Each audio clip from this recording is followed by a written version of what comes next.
I was halfway through my steak, juicy and rare, just how I've always liked it, when she slid into the seat across from me. No reservation, no hello, just a quiet threat.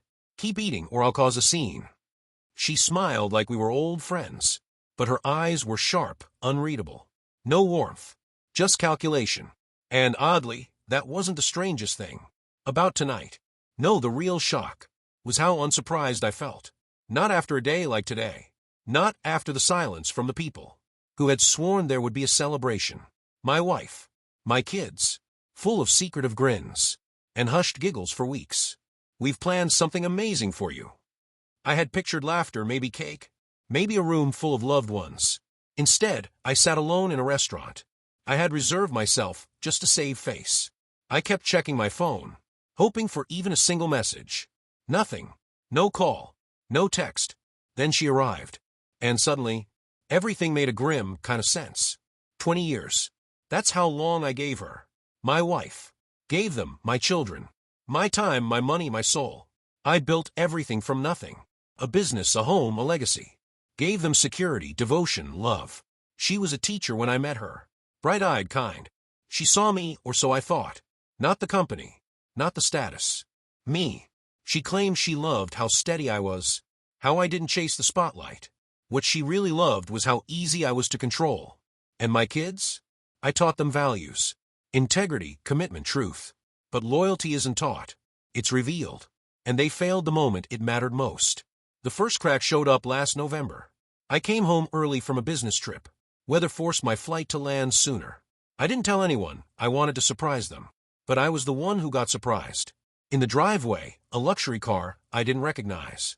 A black Jaguar. Flashy. Loud. Inside, music.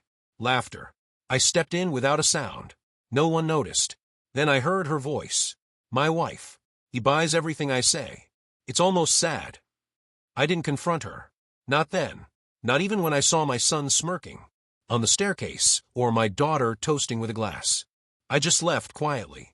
The next day, I began watching. I became invisible. Hired an investigator. Installed hidden cameras. In the lake house they assumed I sold. Tracked her accounts. Her spending. I watched her fund a secret life. Gifts for a man named Daniel. A stranger. Soon to be an enemy.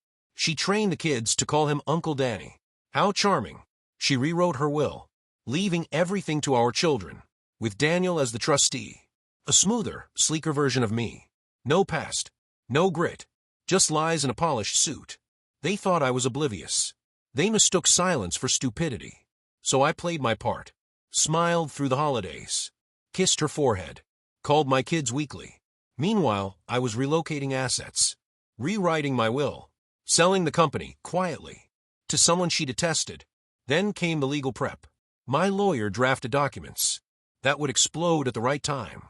I saved emails, voice memos, photos, even found a divorce petition she hadn't filed yet. She was waiting for the perfect time. My birthday. So I let her think it was still her move. When she didn't show that evening, I wasn't upset. I was ready. The woman across from me, in that restaurant, Elise, was a fraud specialist. Ex-FBI, sharp as razors. She slid a thick folder across to me. Color-coded tabs. Evidence. Money transfers. Hidden loans. Proof that my wife and Daniel were working to gut my assets and make me seem mentally unfit. Before the board caught on, they were even feeding my children lies. That I had early-onset dementia. Elise had audio proof. She asked, "Shall we go public?" I gave a single nod. 3 days later, I hosted a dinner. No alarms. No suspicions. They all came, dressed like it was a gala. My wife wore red, my old favorite. She kissed my cheek like we were fine.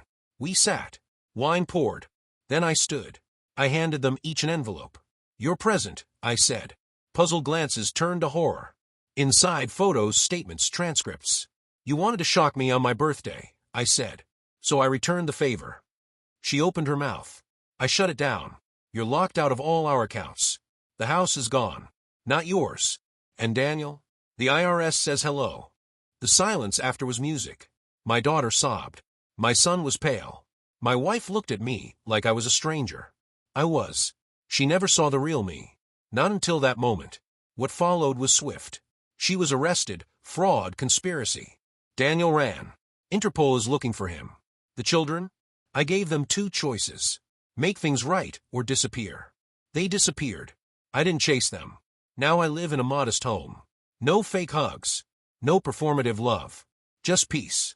Because justice isn't noisy. It's surgical. And revenge. Revenge tastes best on a day. They thought they had the upper hand. My birthday, the day they plotted my end, became the day I ended them.